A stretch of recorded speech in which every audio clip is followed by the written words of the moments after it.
Vote হচ্ছেই বাংলাদেশে। মোহাম্মদ ইউনূস ভাবছেন তিনি করাবেন ভোট, অর্থাৎ তার সরকার ক্ষমতায় থেকে নির্বাচন পরিচালনা করবে। একেবারে ভুল ভাবনা। ইউনূস সরকারের অধীনে যে ভোট হচ্ছে না এটা এখন নিশ্চিত। হ্যাঁ, নিশ্চিত বলেই বলছি। ভোট হবে কেয়ারটেকার সরকারের অধীনে, এবং সেই সরকার শাসনভার হাতে নেয়ার আগেই চলে যেতে হবে ডক্টর মোহাম্মদ ইউনূসকে। এই বিষয়ে ট্রাম্প সাহেবও চূড়ান্ত সিদ্ধান্ত নিয়ে ফেলেছেন। সেই সিদ্ধান্তের কথা মার্কিন পররাষ্ট্রমন্ত্রী মার্কো রুবিও জানিয়ে দিয়েছেন ভারতের পররাষ্ট্রমন্ত্রী এস জয়শঙ্করকে। আর যে মোহাম্মদ ইউনূসকে যে আমেরিকার প্রশাসন আর কোনো গুরুত্বই দিচ্ছে না, সেটাও প্রমাণ হয়ে গেল যে পাকিস্তানের প্রধানমন্ত্রী শাহবাজ শরীফ এবং আসিম মুনির জেনারেল ফিল্ড মার্শাল তার সঙ্গে 1 ঘন্টা 20 মিনিট বৈঠক করেছেন হোয়াইট হাউসে বসে president Trump, vice president JD Vance, Marco Rubio, তারা মার্কিন পররাষ্ট্রমন্ত্রী মার্কো রুবিও। তো কিন্তু ইউনূসের সাথে 1 মিনিটের জন্যে তারা দেখা করেননি, এবং তারা ইউনূসকে সময়ই দেননি। ইউনূস নিজে চেষ্টা করেছেন, তার যে লবিং ফার্ম তারা চেষ্টা করেছে, তাতেও কোনো রকম ডাল গলেনি।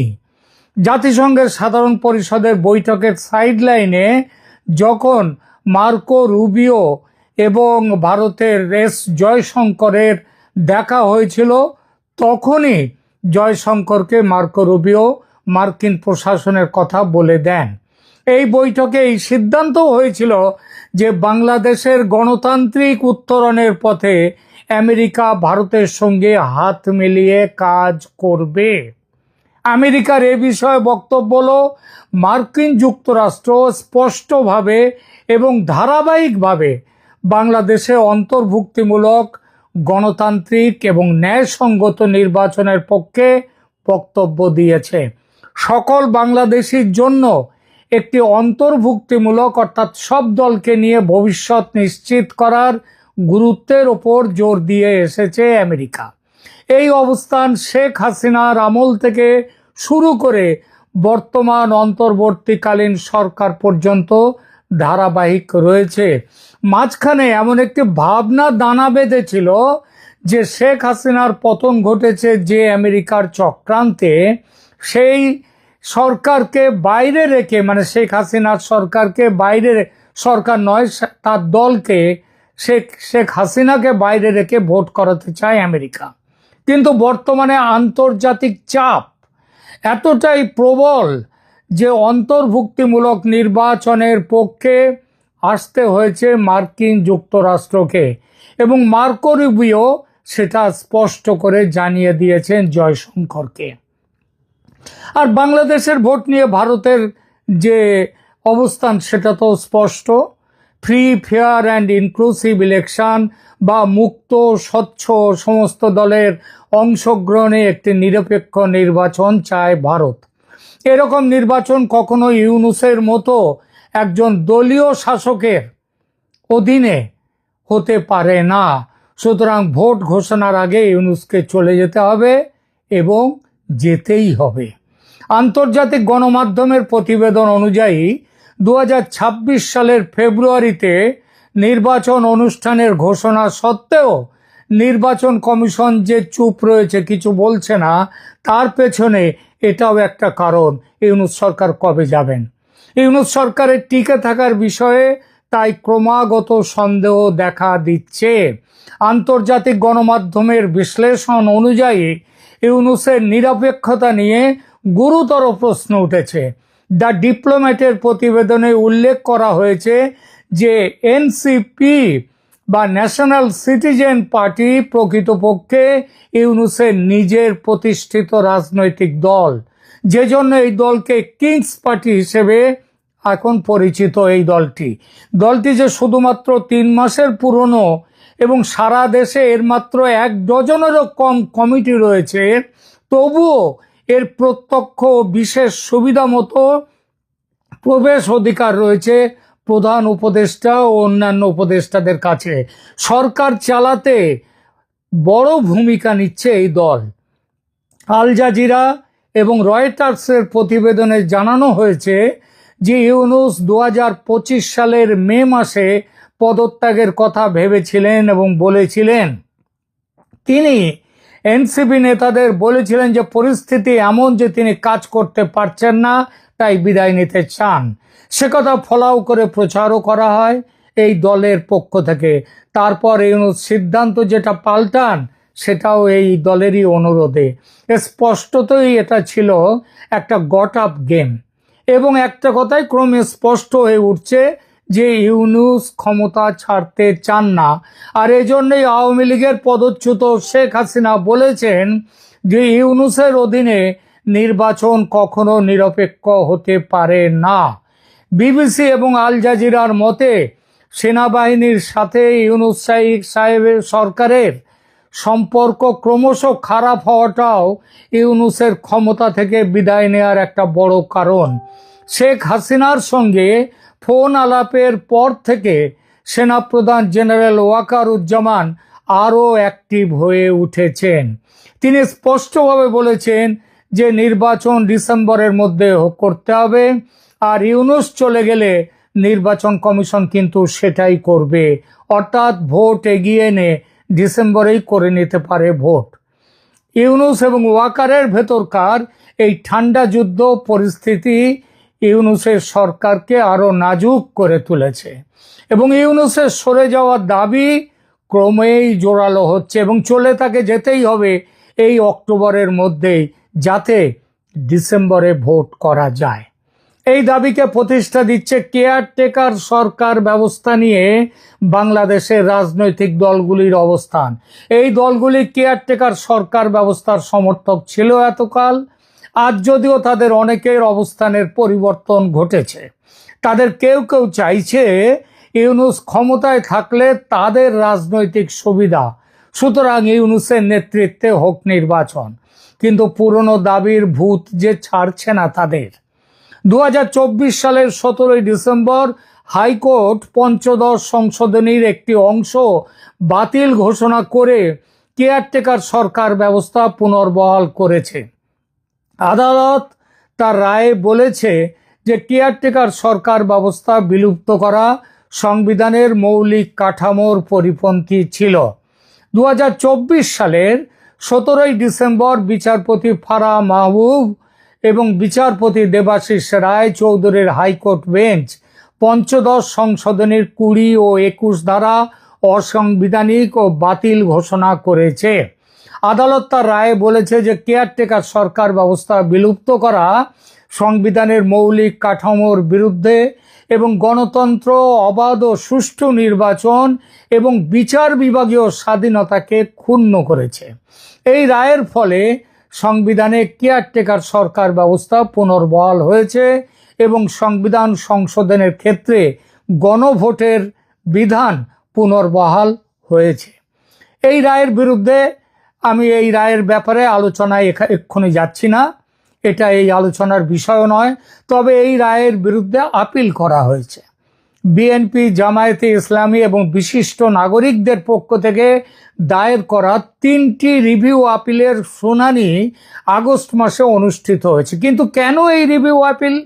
কারণ রায়ের খুঁটিনাটি বিষয় নিয়ে এই আপিল আদতে ইউনূসকে ক্ষমতায় দীর্ঘস্থায়ী করার পরিকল্পনা, নির্বাচন বিলম্বিত করার একটি চেষ্টা এবং ইউনূসের ক্ষমতায় থাকা এই দলগুলোর নির্বাচন জয়ের সুবিধা এনে দিতে পারে বলেই এই আপিল। এসব আপিল না উঠলে এতদিনে ইউনূসের বদলে কেয়ারটেকার সরকার এসে নির্বাচন করে সরে যেত এবং নির্বাচিত সরকার ক্ষমতায় আসতো। কিন্তু তা হয়নি এই আপিলের জন্য। আর তারপর এবং এই দলগুলো সেটা চায় না বলেই। আর তারপর নতুন সরকার এসে এটা তো করতেই পারতো যে ঠিক আছে এখন ভোটটা হয়ে যাক, তারপর কেয়ারটেকার সরকার আসুক, ভোট হোক, তারপর নতুন সরকার এসে চাইলে পুরো পঞ্চদশ সংশোধনী বাতিল করতে পারত। সেটা করেনি এই কারণে যে দলগুলো সেটা চায়নি এবং এখনো চায় না যে ইউনূস সরকার বিদায় নিয়ে কোনো নিরপেক্ষ সরকার আসুক। এই জন্যই আপিল শুনানি পিছিয়ে যাচ্ছে। আর এই কথাটা মাথায় রেখেই জামাতের নেতাদের, বিএনপির নেতাদের, এনসিপির নেতাদের নিয়ে আমেরিকায় গিয়েছিলেন ইউনূস সাহেব, যাতে আমেরিকার প্রশাসনের কাছে তুলে ধরতে পারেন যে সদ্দল আমি ক্ষমতায় থাকি, এইটাই চাইছে। কিন্তু আমেরিকা প্রশাসন, ট্রাম্প সাহেব তাকে সে সুযোগ দেননি, তিনি দেখাই করেননি। আর এই ছবি বিতর্ক নিয়ে আমি এখানে আলোচনা করতে চাইছি না, কিন্তু ছবিটার পেছনে একটা ঘোটালা যে আছে সেটা পরিষ্কার। কিন্তু কতদিন এইভাবে পিছিয়ে দেয়া যাবে কেয়ারটেকার সরকার গঠনের সম্ভাবনা এবং নির্বাচনের সম্ভাবনা? কারণ নির্বাচন যে কোনো এই দলীয় সরকারকে দিয়ে হবে না, কেয়ারটেকার সরকার চাই, এইটাই তো হাইকোর্টের এখনকার বিচার। এবং সেটা যতদিন না সেটা সুপ্রিম কোর্ট বাতিল করছে, ওই বিচারটা স্ট্যান্ড করছে। ফাইন্যান্সিয়াল টাইমস ইউনূসকে বাংলাদেশের অন্তর্বর্তীকালীন সরকার প্রধান হিসেবে উল্লেখ করলেও তার যে সাংবিধানিক অবস্থানের দুর্বলতার কথা তারা কিন্তু স্বীকার করতে বাধ্য হয়েছে। ওয়াল স্ট্রিট জার্নালের বিশ্লেষণে বলা হয়েছে যে ইউনূস একজন রাজনৈতিক নবিশ, তার কোনো কাণ্ডজ্ঞান নেই রাজনীতির, এবং তিনি এর ফলে একটা বিপজ্জনক ফাঁদের মুখে এসে রয়েছেন। রয়টার্সের প্রতিবেদনে উল্লেখ করা হয়েছে যে প্রধান বিরোধী দল বিএনপি ডিসেম্বরের মধ্যে নির্বাচনের জন্য চাপ দিয়ে যাচ্ছে, সতর্ক করে দিয়েছে যে বিএনপি সতর্ক করে দিয়েছে এই ব্যর্থতা দেশে ব্যাপক অসন্তোষের জন্ম দেবে। তারা একদিকে এটা বলছে, আবার আর একদিকে চাইছে ইউনূস থাকুন ক্ষমতায়। কি অদ্ভুত বৈপরীত্য ভাবুন। সরকারের সাংবিধানিক ভিত্তি দুর্বল থাকায় এই চ্যালেঞ্জ আরো জটিল হয়ে উঠেছে। আন্তর্জাতিক গণমাধ্যমের বিশ্লেষণ অনুযায়ী মোহাম্মদ ইউনূসের সরকার আজ গুরুতর চ্যালেঞ্জের মুখে। কেয়ারটেকার সরকার ব্যবস্থার আইনি পুনর্বহালের পর থেকে তার অবস্থান আরো দুর্বল হয়েছে, কারণ এটি নিরপেক্ষতার প্রশ্নে তার নৈতিক ভিত্তিকে চ্যালেঞ্জ করছে। সেনাবাহিনীর চাপ, প্রধান রাজনৈতিক দলগুলোর দাবি এবং এনসিপির কিংস পার্টি হিসেবে ভূমিকা, এই সব কিছু মিলে এক জটিল পরিস্থিতি তৈরি করেছে ইউনূস সরকারের সামনে, যা তার টিকে থাকার সম্ভাবনাকে ক্রমশ কম করে দিচ্ছে। হাইকোর্টের গুরুত্বপূর্ণ রায়ের পর কেয়ারটেকার সরকার বিষয়ক আইনি পরিস্থিতি জটিল হয়ে উঠেছে, এটা বলাই বাহুল্য। 2024 সালের 17 ডিসেম্বর হাইকোর্ট এই পঞ্চদশ সংশোধনীর যে একটি অংশ বাতিল করে কেয়ারটেকার সরকার ব্যবস্থা পুনর্বহাল করলেও ওই রিভিউ পিটিশনগুলো দায়ের করার ফলে সেটা কার্যকর করা যায়নি। এই পিটিশনের মূল দাবি হচ্ছে পুরো পঞ্চদশ সংবিধান সংশোধনী বাতিল করা, সেটা পরে করা যেতেও। কিন্তু এই দাবির প্রধান রাজনৈতিক কারণগুলো ছিল নির্বাচনে নিরপেক্ষতা, তাহলে এর দ্বারা প্রতিষ্ঠিত হবে কেয়ারটেকার সরকার এলে। বিএনপি ও জামায়াত দাবি করেছে 2014, 2018 এবং 2024 সালের নির্বাচনগুলো প্রমাণ করেছে যে রাজনৈতিক সরকারের অধীনে সুষ্ঠু নির্বাচন অসম্ভব, তাই ফিরে আসুক কেয়ারটেকার সরকার। কিন্তু ইউনূস সরকার তো নিজেকে প্রমাণ করে দিয়েছে সে একটা রাজনৈতিক সরকার এবং তার আমলে সুষ্ঠু নির্বাচন হওয়া অসম্ভব। তাহলে কেন তার পদত্যাগের দাবিতে এই রাজনৈতিক দলগুলো এখন সরব হচ্ছে না? 2 নম্বরে আসি। এরপরে তারা যুক্তি দিয়েছিল যে কেয়ারটেকার সরকার ব্যবস্থা গণতন্ত্রকে শক্তিশালী করে, দুর্বল করে না। তাই যদি হয় তাহলে এখন কেয়ারটেকার সরকার দ্রুত স্থাপনের জন্য তারা কেন কোনো কথা বলছে না? আর শুনুন, আর এই যে তারা কেয়ারটেকার সরকার চাওয়ার পেছনে আইনি কারণ ছিল 2011 সালের রায়টি ঘোষণার 16 মাস পরে স্বাক্ষরিত হয়েছিল, রায় বেরিয়েছিল স্বাক্ষরিত হয়ে, যার আইনি বৈধতা নিয়ে প্রশ্ন উঠেছিল এবং তারা তুলেছে। মৌলিক কাঠামো, কেয়ারটেকার সরকার ব্যবস্থা সংবিধানের মৌলিক কাঠামোর অংশ এবং এটা বাতিল করা অসাংবিধানিক, এটাই হচ্ছে তাদের কথা। 3 নম্বর, রায়ের বিরোধিতা করতে গিয়ে তারা 2011 সালের সংক্ষিপ্ত রায়ে 2টো নির্বাচন কেয়ারটেকার সরকারের অধীনে করার নির্দেশ ছিল, কিন্তু পরে ফাইনাল যে অর্ডার, পূর্ণ রায়ে এই উল্লেখ ছিল না। কিন্তু একটু ভাবলে বোঝা যাবে বাংলাদেশের বর্তমান পরিস্থিতিতে এসব কথাগুলো হচ্ছে কসমেটিক চেঞ্জের দাবিতে আপিল করা হয়েছে, যে এসবগুলো আসলে কোনো বড় কোনো কারণ নয়। আপিল হয়েছে ইউনূসের সঙ্গে দলগুলোর বোঝাপড়ার দরুন। এই বোঝাপড়ায় আছেন দেশের প্রধান বিচারপতিও। সুপ্রিম কোর্টের আপিল বিভাগ প্রধান বিচারপতি সৈয়দ রেফাত আহমেদের নেতৃত্বে 7 সদস্যের পূর্ণ বেঞ্চ 2025 সালের 26শে আগস্ট শুনানি গ্রহণ করে। আদালত 21শে অক্টোবর 2025 তারিখে চূড়ান্ত শুনানির দিন নির্ধারণ করেছে। প্রধান বিচারপতি আহমেদ বিচার প্রক্রিয়া বিলম্বিত করার উদ্দেশ্যে একটি সাংবিধানিক প্রশ্ন হঠাৎই তুলেছেন। সেই প্রশ্নটি হলো, কেয়ারটেকার সরকার ব্যবস্থা পুনর্বহাল যদি হয় তাহলে কখন বা কবে থেকে তা কার্যকর হবে? এই দাবি তো কোনো আপিলে ছিল না। হঠাৎ করে এমন একটি প্রশ্ন কেন উত্থাপন করা হলো? সন্দেহ করার যথেষ্ট কারণ আছে যে এই প্রশ্নটি তোলার পেছনে ইউনূস সরকারের অধীনে নির্বাচন করার একটা ভাবনা আছে। অর্থাৎ এবারের ভোট হয়ে যাক, তারপর থেকে কেয়ারটেকার সরকারের আদেশ কার্যকর হবে, তাই নয় কি? সেটাতে জামাত, বিএনপি, এনসিপি দলগুলোর সুবিধে। কারণ ইউনূস তো তাদেরই লোক। নিরপেক্ষতার যে দাবি তাতে গুলি মারো। কেয়ারটেকার সরকার বিষয়ক আইনি লড়াই এখনো চলমান। হাইকোর্টের রায় একটি গুরুত্বপূর্ণ পদক্ষেপ হলেও চূড়ান্ত সিদ্ধান্ত এখনো আপিল বিভাগের হাতে। অক্টোবর মাসের শুনানি বাংলাদেশের নির্বাচনী ব্যবস্থার ভবিষ্যৎ নির্ধারণ করবে এবং এর ফলাফল মোহাম্মদ ইউনূসের অন্তর্বর্তীকালীন সরকারের ভাগ্য নির্ধারণ করবে, যদি অবশ্য এই শুনানি আদৌ শেষ হয়। বিচার ঝুলিয়ে রাখতে চাইছে জামাত, এনসিপি আর বিএনপির এক একজন তো এক এক রকম কথা বলেন। কিন্তু মোদ্দা কথা হলো, আন্তর্জাতিক মহল তাদের মতামত স্পষ্ট করে দিয়েছে। তা হলো, ভোটে আওয়ামী লীগকে বাদ দেওয়া চলবে না এবং নিরপেক্ষ ভোট করতে হবে। আর তাই চলেই যেতে হবে মোহাম্মদ ইউনূসকে। সেই যাওয়া দেরিতে নয়, এই মাসেই। স্বেচ্ছায় না গেলে তাকে টেনে নামানো হবে চেয়ার থেকে। এই নামানোর প্রক্রিয়া যে শুরু হয়ে গেছে সেটা বোঝা গেছে রাষ্ট্রপতি শাহাবুদ্দিন চুপ্পুর পত্রবোমা থেকে। বলা বাহুল্য, এই পত্রবোমার পেছনে সেনাপ্রধান কিংবা সেনাবাহিনী যে নেই তা হতেই পারে না, তারাও আছে।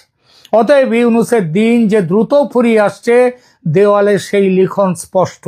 ইউনূস সাহেব দেওয়ালের লিখন পড়তে পারলে ভালো, না পারলে হয়তো দেশেই সারা জীবন কাটাতে হবে, আর সেটা অন্ধকার কারাকক্ষেই তার থাকার সম্ভাবনা। কারণ কম অপরাধ তো তিনি করেননি। এখনকার মতো এখানেই রাখছি।